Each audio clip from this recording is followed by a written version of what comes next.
各位网友，大家好！玩书走天涯，走进历史，走出现实。就在2025年的8月，加拿大的失业率已经拉高到7.1%，环比再度上升。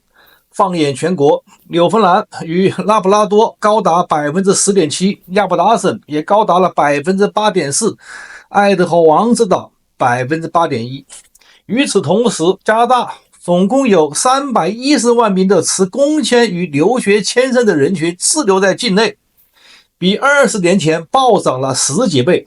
那么问题随之而来，为什么加拿大的就业市场撑不住？为什么政府仍在拼命的引进更多的人口？答案其实并不复杂，这不是为了加拿大人，而是为了执政党，也就是自由党的手中的政治权力。所以我们首先来看一看这个数据，它揭示的矛盾重重。我们看第一个方面，就业的供需的严重失衡。就在过去5年，加拿大每年的新增就业岗位大约在30到40万之间，而同期新增的移民、留学生和工签持有人超过了100万。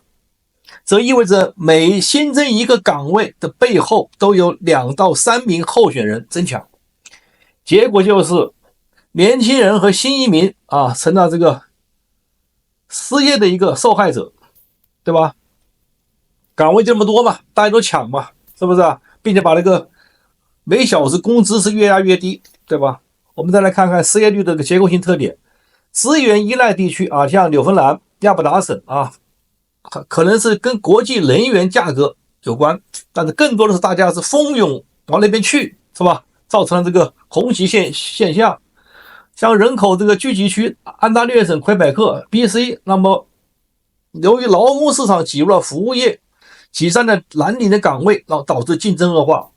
那么全国层面 7.1% 的失业率远高于疫情前的 5.5%， 这就不是经济性的经济周期的波动影响，而是长期的一个结构性的压力所致。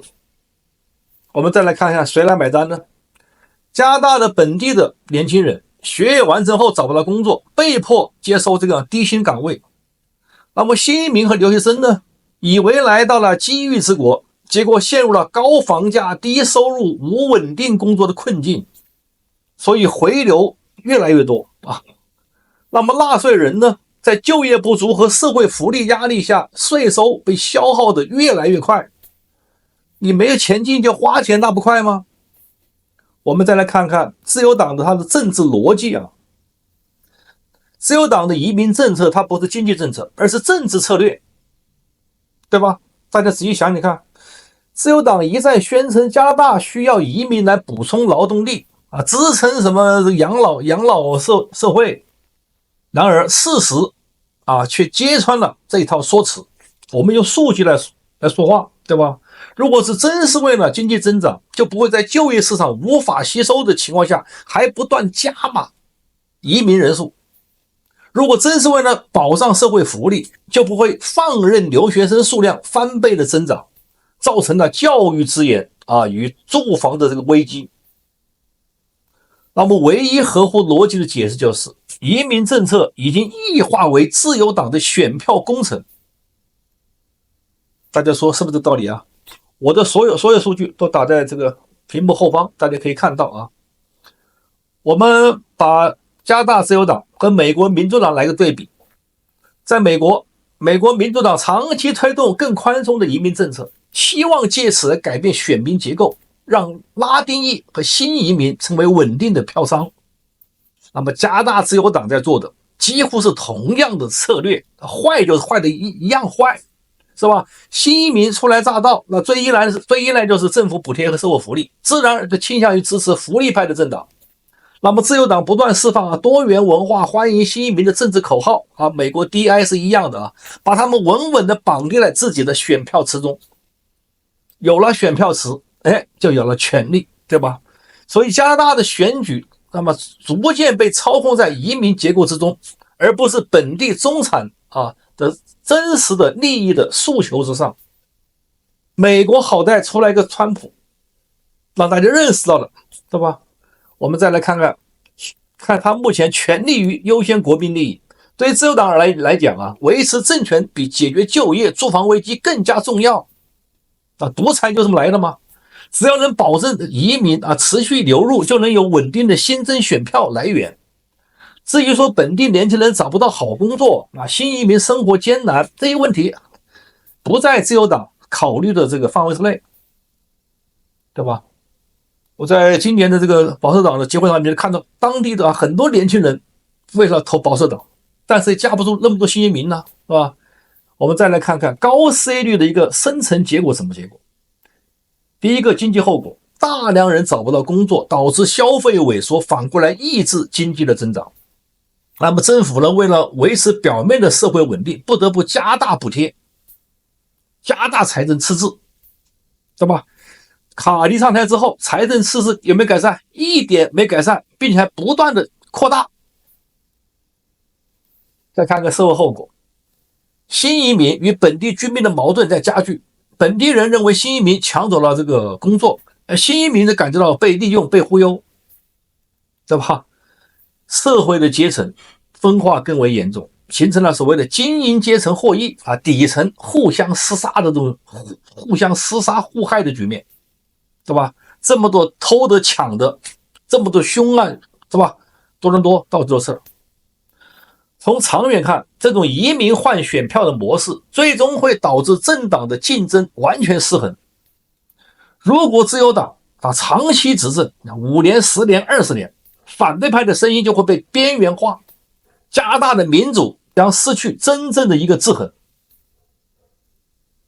我们再来看看这个数据背后给我们带来的结论和警示。加拿大失业率的持续攀升，表面上看是经济问题，根源却在政治。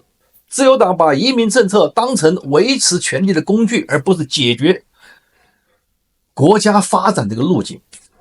当人口红利变成了人口负担，当就业机会被稀释到人人不满，加拿大社会的裂痕将会越来越大。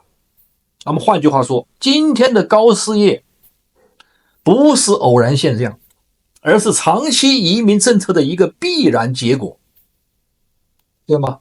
你不去发展经济，不去降低税收，给企业给居民松绑，靠移民有用吗？尤其是低素质移民。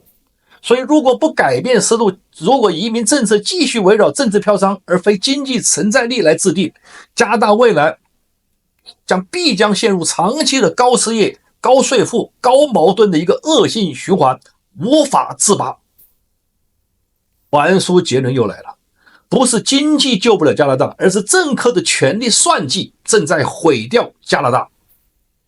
我们来看看英国，英国这军左派斯塔默首相刚刚又任命2名新内阁高官，一个是巴基斯坦的后裔女性莎巴拉马哈茂德为国土安全部长，负责全英国的警察、边境安全等。他是一个激进的活动分子，曾举着支持巴勒斯坦的牌子上街游行。这种头脑能做警察的首脑，英国的治安能不更加恶化吗？看看加拿大，看看多伦多。另外，斯塔默又任命了圭亚那的后裔黑人大卫拉米为政府副首相那么原那个副首相因为这个贪腐辞职了。肤色不是问题，大脑江湖才是。这个家伙他不仅公开支持变性，还说什么男人变成女人后，虽然可能没有卵巢，但是可以通过各种手术和激素建立宫颈。